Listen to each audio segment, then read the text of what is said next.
아멘. 할렐루야. 오늘도 예수님이 부활하셔서 우리의 주인 되셨습니다 라고 하는 믿음의 고백으로 승리하시는 복된 이 한날 되시기를 먼저 주님의 이름으로 간절히 축원합니다. 오늘 말씀의 제목은 기적의 의미입니다. 오늘 본문 사도행전 3장은 어제 보았던 오순절 성령 강림 이후에 일어난 첫 번째 이적에 대해서 기록하고 있습니다. 오늘 본문을 요약해 보면 먼저 1절로 10절에 성전으로 기도하러 올라가던 이 베드로와 요한, 성전 입구에서 나면서 못 걷게 된 사람을 일으켜 걷게 만드는 이적이 나오게 됩니다. 11절로 26절에는 이 사건을 계기로 다시 한번 백성들에게 담대히 복음을 증언하는 그런 내용이 소개되고 있습니다. 베드로와 요한이 행한 이 첫 번째 이적은 기독교 신앙의 본질이 무엇인가라고 하는 것을 우리에게 잘 가르쳐주고 있습니다. 기독교 신앙이라고 하는 것은 오늘 본문에 나오는 이 나면서 못 걷게 된 사람이 요구했던 것처럼 세상 사람이 갈구하는 금이나 은 같은 물질적인 축복과 만족을 가져다 주기 위한 것이 아니라 인생의 더욱더 근본적인 문제를 해결해 주는 것이 바로 기독교 신앙이다라고 하는 것을 우리에게 분명히 가르쳐주고 있습니다. 특히 우리는 이 나면서 못 걷게 된 자를 일으킨 이 이적 사건을 통해서 이것이 성령 충만함을 전적으로 의지한 결과이기도 하지만 동시에 예수 그리스도의 이름으로 이루어진 축복이라고 하는 점을 간과하지 말아야 할 것입니다.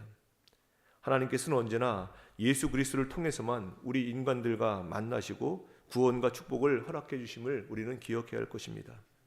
오늘 본문 말씀을 통해서 우리에게 주신 영적 교훈이 무엇인지 은혜를 나누고 기도의 제목을 삼고자 합니다. 첫째, 기적이 베풀어지는 것은 우리를 구원하셨다는 표입니다. 기적이 베풀어지는 것은 우리를 구원하셨다는 표입니다. 사도행전에서 우리의 시선을 끄는 대표적인 사건은 바로 오순절 성령 강림입니다. 그리고 그 뒤를 이어서 오늘 본문에 베드로와 요한에 의해서 나면서 못 걷게 된 이가 고침받는 사건이 나오게 됩니다.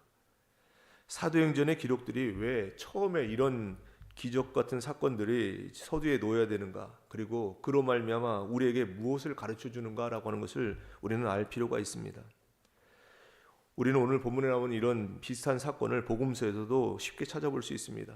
예수님께서 복음을 전하시고 가르치시고 기적을 일으키시고 또 귀신을 쫓아내는 장면들 얼마든지 우리는 만나게 됩니다. 그래서 어떤 사람들은 복음이 전파되는 곳에는 당연히 기적이 있다라고 주장을 하기도 합니다. 어떤 면에서는 그 주장은 옳습니다. 그러나 복음이 있는 곳에 이런 기적들, 복음으로 말미암아 일어나는 기적들이 어떤 내용과 어떤 목적을 가지느냐에 대해서는 우리는 분명히 잘 생각해 보아야 합니다. 귀신을 쫓아낸다든지 기적을 일으키는 것이 도대체 무엇이기에 주님의 공생에 있어서도 천국 복음을 전하는 것과 그것이 뒤섞여 나오는 것일까라고 하는 것을 생각해 보십시오. 오늘 사도행전에서도 초대교회에 허락된 하늘나라의 복음을 전하는 것과 그 실행하는 데 있어서 왜 기적이 도입되느냐라고 하는 것을 우리는 생각해 보아야 합니다. 먼저 우리가 알 것은 기적이 베풀어지는 것은 이것이 기적이라고 하는 것이 우리의 불행을 면하게 하고 우리의 고통을 제하해서 우리가 행복하게 하고 기쁘게 즐겁게 살아가는 것이 1차적인 목표가 아니라는 것입니다. 병을 고쳐내고 귀신을 쫓아내는 일이 복음 전파와 함께 등장한다고 하는 것은 바로 구원이 우리에게 허락되었다라고 하는 것을 알리는 차원에서 등장하는 것입니다. 우리는 분명히 죄와 사망의 종되었던 자들이었습니다. 그런 우리를 주님께서 구원하시려면 먼저 우리를 붙잡고 있는 주인을 쳐서 항복하기 전에는 우리가 자유롭게 될 수가 없었습니다. 그러니까 구원이라고 하는 것은 우리가 주님의 말씀을 듣고 동의하고 항복해서 마음에 감동 얻어서 온 것이 구원이 아닙니다. 우리를 붙잡고 있던 주인이었던 이 사단 마귀가 우리를 붙잡고 있던 힘을 빼앗긴 것, 이것이 바로 구원이다라고 성경은 우리에게 설명합니다. 그러니까 구원에는 두 국면이 있습니다. 먼저는 우리 쪽에서 보면 우리가 주의 말씀을 듣고 복음의 진리에 대해서 항복하고 죄 있는 것을 회개하고 돌이키는, 그러니까 우리의 돌이킴이라고 하는 측면에서 구원이라고 하는 하나의 측면이 있다면, 그것보다 더 중요한 것이 있는데 그것은 우리를 붙잡고 있던 옛날 주인, 우리를 노예로 붙잡고 있던 그 주인을 예수님께서 물리치셔서 우리를 자유롭게 했다라고 하는 것이 구원의 큰 줄기가 되는 것입니다. 대표적인 설명으로 우리는 출애굽 사건을 생각해 볼 수 있습니다. 이스라엘 백성에게 자유를 주기 위해서 맨 처음 해야 되는 것은 이스라엘 백성의 동의를 구하는 것, 얻어내는 것이 아닙니다. 이스라엘 백성을 붙잡고 있던 애굽이라고 하는 나라를 깨뜨리는 것이 먼저입니다. 바로를 치는 것이 먼저라는 것입니다. 바로가 항복해야만 이스라엘 백성이 자유를 얻습니다. 이것이 바로 구원입니다. 이렇게 죄와 사망의 노예가 되었고 저주와 심판 안에 있던 우리를 구원하시기 위해서 우리를 붙잡고 있던 사단 마귀의 우리를 쳐 물리치고 우리를 꺼낸 것, 이것이 바로 기적에 담긴 뜻이 되는 것입니다. 구원을 설명하는 데 있어서 우리의 동의라든지 우리의 결심의 문제가 사실 우선되는 것이 아니라 우리가 아닌 제3자끼리의 문제가 먼저 해결돼야 된다는 것을 우리는 기억해야 할 것입니다. 귀신을 쫓아내고 병자를 낫게 하는 그런 권세, 이것이 우리에게 있는다라고 하는 그 정도가 아니라 저들을 붙잡고 있는 흑암 권세자들에게 우리가 빛을 비추어서 저들을 쫓아내고 눈 멀고 귀 먹은 자들을 생명의 길로 인도할 수 있는 일을 우리가 지금 부여받았다라고 하는 것이 지금 기적이 나오는 일이고, 그 권세와 그 권리를 갖고 있는 것이 얼마나 큰 특권이며 이것이 우리가 준 귀한 사명인가를 깨우치라라고 하는 것이 바로 성경에 나오는 기적이 의미하는 바가 되는 것입니다. 로마서 6장 6절로 7절입니다. 우리가 알거니와 우리의 옛사람이 예수와 함께 십자가에 못 박힌 것은 죄의 몸이 죽어 다시는 우리가 죄에게 종노릇 하지 아니하려 함이니 이는 죽은 자가 죄에서 벗어나 의롭다 하심을 얻었습니다. 우리는 죄와 사망의 종노릇 하다가 이제 하나님 자녀된 구원을 받은 백성으로서의 삶을 살아갑니다. 그래서 우리에게 지금도 기적이 있는 것이고 그것을 통해서 우리에게 무엇을 하라고 하는지를 마음에 새기시고 예수님 십자가의 공로로 우리가 구원받았음을 알고 이제 우리에게 주신 그 권세, 그 놀라운 것을 가지고 복음 증거에 힘쓰는 우리의 모습이 되기를 간절히 원합니다. 둘째, 기적이 나타나는 것은 회개하고 돌이키는 것을 의미합니다. 기적이 나타나는 것은 회개하고 돌이키는 것을 의미합니다. 오늘 본문에 나오는 이 사건을 일으킨 당사자 베드로가 이것을 어떻게 해석하고 있고 우리에게 무엇을 요구하고 있는지를 잘 생각해 보십시오. 한마디로 베드로는 이 사건을 놓고서 회개할 것을 촉구하고 있는 것입니다. 오늘 19절 말씀해 보시면 19절 말씀에 그러므로 너희가 회개하고 돌이켜 너희 죄 없이 함을 받으라. 이같이 하면 새롭게 되는 날이 주 앞으로부터 이를 것이요 라고 말씀하고 있습니다. 회개하고 돌이킬 것을 말씀한다는 얘기입니다. 이 사건은 베드로가 보기에는 단 이런 표현인 것입니다. 이 기적사건, 이 사건 속에 나타난 예수 그리스도께서 고치시는 능력, 간섭하시고 베푸시는 그 은혜야말로 이제 육신의 불구자가 완전함을 얻어 몸을 성취하는 것이 주된 목적이 아니라 불구되어 있던 우리의 영혼을 일으키는 것, 그러니까 죄와 사망의 그런에서 잠자고 있던 우리의 영혼을 깨우치는 것이 원래 목적이다라고 하는 것으로 이 사건을 지금 베드로는 이해하고 있는 것입니다. 불구된 자를 회복시키는 것 같이 이제 이 세상을 회복시키려고, 이 세상을 죄와 사망의 그늘에서 건져내시려고 하나님께서 다스리시는 새하늘과 새 땅을 우리에게 주시려고 그렇게 기적이라는 것이 있다는 얘기입니다. 그러니 너희가 세상을 쫓고 죽어있는 영혼으로서 악한 욕심을 쫓는 데서 이제 돌이켜라. 새하늘과 새 땅을 준비하시는 하나님의 목적과 뜻에 부합하는 것으로 너희의 생각을 바꿔라. 그 길로 돌아서라. 그래서 회개하라. 이렇게 등장하고 있는 것입니다. 오늘 말씀을 듣고 우리는 회개해야 될 줄 믿습니다. 우리의 생각을 돌이켜야 된다는 얘기입니다. 돈을 사랑하고 세상을 사랑하고 쾌락을 쫓아가고 세상 풍습을 쫓고 곤궁 권세 잡은 자를 뒤쫓는 자리, 쫓아가는 자리에서 우리는 돌이켜야 된다는 것입니다. 이것이 바로 회개입니다. 이제 우리 삶을 돌아보십시오. 우리는 영원한 나라를 지금 준비하고 있는가? 경건을 연습하고 있는가? 나의 인생과 삶의 터전에서 하나님의 자녀다운 모습을 가지고 살아가고 있는가? 우리 존재가 그러한가? 신령한 문제에 대한 지혜와 능력을 오늘 우리가 새벽에 나와서 구하고 있는가? 의에 줄이고 목마른가? 자신에게 물어보는 오늘 말씀의 시간이 되기를 간절히 원합니다. 고린도후서 7장 10절입니다. 하나님의 뜻대로 하는 근심은 후회할 것이 없는 구원에 이르게 하는 회개를 이루는 것이요 세상 근심은 사망을 이루는 것이니라. 오늘도 어떤 근심을 가지고 주님 앞에 나오셨습니까? 세상 근심이 아닌 회개에 이르는, 구원에 이르는, 후회할 것 없는 구원에 이르는 회개를 이룰 수 있는 오늘 복된 삶 되기를 간절히 원합니다. 끝으로 기적은 하나님께서 베푸신 것입니다. 기적은 하나님께서 베푸신 것입니다. 오늘 본문 12절 이하의 말씀 보시면 베드로가 분명히 이렇게 말합니다.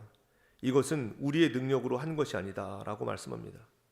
13절 말씀처럼 아브라함과 이삭과 야곱의 하나님 곧 우리 조상의 하나님이 그 종 예수를 영원롭게 하셨느니라 라고 그렇게 말씀합니다. 누가 이것을 했다고 합니까? 하나님께서 기적을 행하셨다라고 그렇게 선포하고 있는 것입니다. 병자가 고침을 받았다고 하는 것 자체에 의미가 있는 것이 아니라 지금 하나님은 이 세상의 역사를 주장하시는 분이다라고 하는 것을 지금 선포하고 있는 것입니다. 하나님은 우리의 생사화복을 주장하시는 분이다라고 베드로는 지금 우리에게 말씀하고 있는 것입니다. 이 말은 기독교라고 하는 것은 단순히 도도히 흐르는 역사 속에서 우리를 행복하게 하고 재앙에서 우리를 지키는 정도가 아니다라고 하는 것을 얘기하는 것입니다. 그 역사 자체가 하나님의 손에 있기 때문에 우리가 하나님의 편에 들게 되면 그 역사는 우리를 복주는 것으로 움직일 것이고, 우리가 하나님의 말씀을 듣지 않으면 그 역사 자체가 우리를 벌하는 것으로 움직일 수 있다라고 하는 것을 우리에게 깨닫게 하는 것입니다. 우리가 예수를 믿으면 지금 우리가 당하는 일에서 어떤 보호를 받거나 잘 되는 정도로 그치는 것이 아니라는 것입니다. 역사가 우리를 향해서 문을 연다는 얘기입니다. 그렇기 때문에 하나님이 요구하시는 것을 좇는 것이 바로 우리의 복이고, 그렇게 될 때 하나님께서 우리 앞에 형통한 대로를 만들어 주실 것을 우리는 분명히 믿습니다. 하나님께서 이 역사의 주인인 것을 잊지 마시기 바랍니다. 우리 모두에게 만족한 것과 행복한 것을 주실 수 있는 분도 하나님이시지만 그 모든 것들을 빼앗아 갈 수 있는 분도 하나님이신 것을 우리는 알아야 됩니다. 두려워하라는 그런 의미가 아닙니다. 왜 우리에게 행복과 만족과 기쁨과 소망과 이런 것을 우리에게 주셨는가라고 하는 것을 꼭 기억하라는 말씀입니다. 우리가 걷는 이 한 걸음, 우리가 결정짓는 하나하나의 사건들은 주님께서 다 지켜보고 계시고, 우리가 하나님 앞에 얼마나 충성하는가에 따라서 우리의 앞길을 여신다는 것을 우리는 잘 알아야 됩니다. 우리의 앞길이 하나님께서 영광 받으시는 길이 되고 하나님 나라가 증거되는 것으로 탄탄대로가 열리기를 간절히 소망합니다. 그러기 위해서 돌이켜야 되고 하나님의 간섭에 대해서 우리는 더 많이 구해야 되고 그 길을 순종으로 걷는 복된 삶 되기를 간절히 원합니다. 그렇게 되면 우리가 경험하지 못했던 기적들, 우리가 생각했던 상상했던 어떤 행복과 보람보다 더 놀라운 감격을 우리는 반드시 체험하게 될 것이고, 하나님은 그런 우리를 통해서 영광 받으실 줄 믿습니다. 골로새서 1장 10절입니다. 주께 합당하게 행하여 범사에 기쁘시게 하고 모든 선한 일에 열매를 맺게 하시며 하나님을 아는 것에 자라게 하시고. 오늘도 우리 삶을 돌아보시고 돌이키시고 회개하셔서 주께 합당하게 행하는 것이 무엇인지, 범사에 하나님을 기쁘시게 하는 것이 무엇인지 그 삶을 알면서 삶으로 옮길 수 있는 우리의 모습이 되기를 간절히 원합니다. 기적이 베풀어진다라고 하는 것, 우리를 구원하셨던 표입니다. 기적은 우리가 하는 것이 아니라 하나님께서 베푸신 것입니다. 기적이 나타나는 것, 회개하고 돌이키는 것을 의미하기 때문에 오늘도 말씀을 조차 행하시고 이런 삶을 살아가시는 넉넉하고 복된 이 하루가 되시기를 주님의 이름으로 간절히 축원합니다. 기도하겠습니다. 하나님 아버지, 은혜를 감사드립니다. 오늘도 새벽제단으로 인도하여 주시사 하나님을 깊이 알아가는 거룩한 잔치를 경험하는 은혜의 시간 되게 하시니 감사를 드립니다. 오늘 주신 말씀 마음판에 깊이 새기게 하여 주시사 삶의 모든 것을 새롭게 하시는 하나님의 놀라운 계획을 보게 하여 주시옵소서. 주님 앞에 감사함으로 각종 예물 성별해 드린 손길이 있사오니 기뻐 받아 주옵시며 하나님의 영광을 아는 빛의 갑옷을 입는 평생이 되게 하여 주시옵소서. 오늘도 저희들 합심해서 기도드립니다. 나라와 민족을 위해, 세계 열방을 위해, 교회와 가정을 위해 개인의 기도 제목과 중보기도 제목 가지고 간절히 기도드립니다. 부르짖고 간구할 때 대한민국이 의로운 나라, 견고한 성읍으로 진흥하게 하여 주시옵소서. 기도하시는 한 분 한 분 날마다 심지가 견고한 믿음을 새롭게 하여 주시사 폭풍 속에서도 완벽한 평강을 누릴 수 있는 복된 삶 되게 하여 주시옵소서. 병상에서 치유하심을 사모하는 이들마다 가시와 약점을 통해 하나님의 권능을 체험케 하여 주시고 낙심의 자리에서 벌떡 일어설 수 있도록 은혜 베풀어 주시옵소서. 오늘도 세상에 나가 살아갑니다. 어디를 가든지 무엇을 하든지 오직 하나님께만 영광 돌리는 하루의 삶이요 열방의 소망이 되시는 주님 안에 거함으로 강력한 믿음으로 승리하는 저희들 모두가 될 수 있도록 은혜 더하여 주시옵소서. 하루 되어지는 모든 일정을 주님께 의탁드립니다. 오늘도 주님의 선하심을 맛보는 귀한 날 되게 하여 주시고 하나님의 모든 좋은 것을 받아 누리는 복된 날 될 수 있도록 역사하여 주시옵소서. 오늘도 우리 기도에 응답해 주시고 진리 한 사람 한 사람 동행하시사 행복한 아침 감사한 저녁의 삶을 살도록 은혜 위에 은혜를 부어주시는 우리 주님 예수 그리스도의 이름으로 감사하며 간절히 기도드리옵나이다. 아멘.